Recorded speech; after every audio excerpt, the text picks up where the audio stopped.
waaw Bassirou Diomaye gis nañ ne président Macky Sall maanaam dafa taxawoon pour Pastef moom tas nañ ko léegi du ñu def benn activité président Sonko nag def na ay mën-mënam ba lañ doon ragal ci buñ joxoon Sonko fiche maanaam dal na leen parce que dañoo mujj animé waat nañ seen parti ñi ngi doxal comme si que ñoom ñi ngi ak fiche bi loolu nag maanaam li mu jur mooy dafa am lu am solo mooy jàngale na ne nit ñi moom Sonko du dañ koo complexe wala dañ koo lii waaye moom procès bi mu leen doon woo dégg nañ ko. waaw parce que ci benn 24 maanaam lu matul 24 heures nga mën a tourner.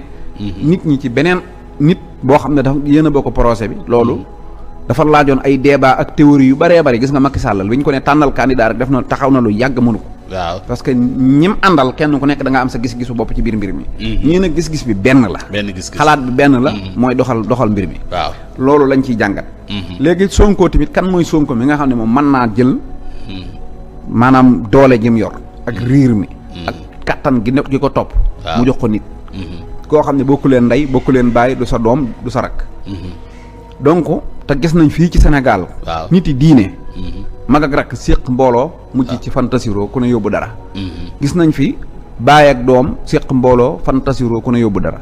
kon donc boo mënee jël mbooloo wala doole jox ko koo xam ne du sa baay du sa doom. donc kooku noonu ki def loolu. waaw maanaam ki jël mën a jël dooleem. ak kattanam tëbb ko keneen pour kooku dem. te mën naa doon sax président de la république yilif la. ki def loolu moom bu la waxee ne la man. adduna yitteelu ma war nga ko mën a gëm. waaw parce que bu doon addunaa ko yitteelu moom danaa hii waaw saa mu ko joxee mu see yegg yëf yi nag. wala nangam wala est-ce que bu doonee lim doon man dinaa doonaat la ma doonoon. mais calcul boobu amu ci. dafa am loolu moom la ca gannaaw moom war nañ koo xalaat te Macky Sall mësta naa ne ndox ne. waaw maanaam li Sonko doon bëgg na keneen doon ko ci réew mi. loolu mooy erreur. mësu koo xalaat. jàppoon na ne li Sonko doon Sonko bëggut keneen doon ko. waaw léegi nag Sonko doon na lim doon ba noppi doon loo ko keneen. waaw kon kooku te partisan la rek.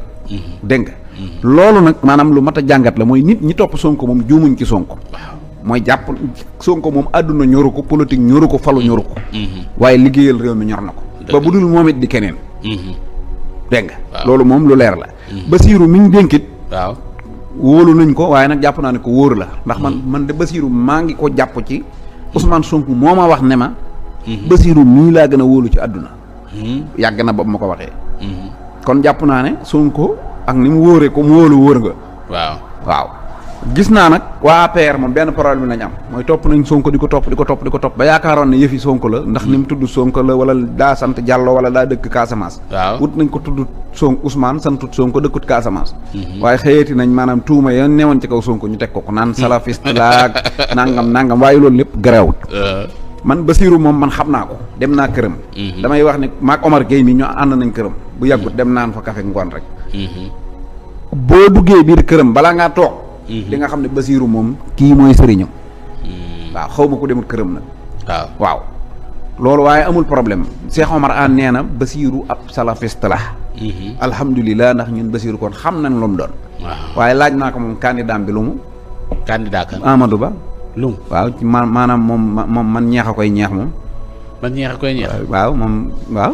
tax nga murit laam xaadir laam layen laam tiijaan laam salafiste laam lum waaw ku mën a wax nag candidat jàmbur ne lii la. ngir yàlla nag war nañoo mën a wax sa bos lan la. waaw man boobu tontu rek laa ko ciy tontu.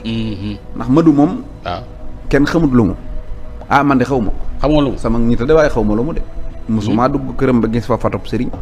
mosuma koo dégg ko sëriñ bu xam ne dañ naan kii mooy kilifaam moom. te nag ndegam dañoo dugg ci mbirum sëriñ it nañ ci wax. waaw Baye Karim de ba mu fa ñëwee na ma ko dalalee. waaw ku miin sëriñ si doo def noonu de doomi sëñ Fallu Baye Karim. di ñëw sa kër nga bàyyi ko mu jiitu la ca saal ba toog di la nekk. loolu moom ab taalibe du doxale noonu. wala ko xam ak cëriñ du doxale noonu ndax xam naa ne bu ñu ko newoon ambassadeur diw. moo lay seet. dana ko xaar ca buntu ba moo koy ubbil buntu otoom.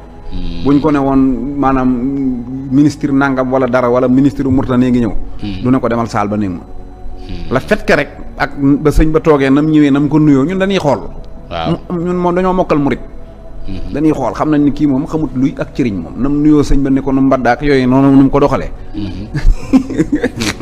maanaam da ngay xam ne waa ji moom maanaam ak cëriñ moom nee la jaar mu jaar mais waaye yooyu yëpp ñun doon nañ ko gis te waxuñ ci ndax yooyu dafa sew dégg nga doon nañ ko gis te waxuñ ci ndax dafa sew waaye yow nga bëgg a ñëw ñu bàyyi fa yooyu yëpp nga ñëw naan ñu léegi yéen sa suñ candidat bi moom en matière de marabout moom normal na waaye seen bos normalu léegi man laaj naa leen waa pa je pose une question tous les Benno Bokk Yaakaar Amadou Ba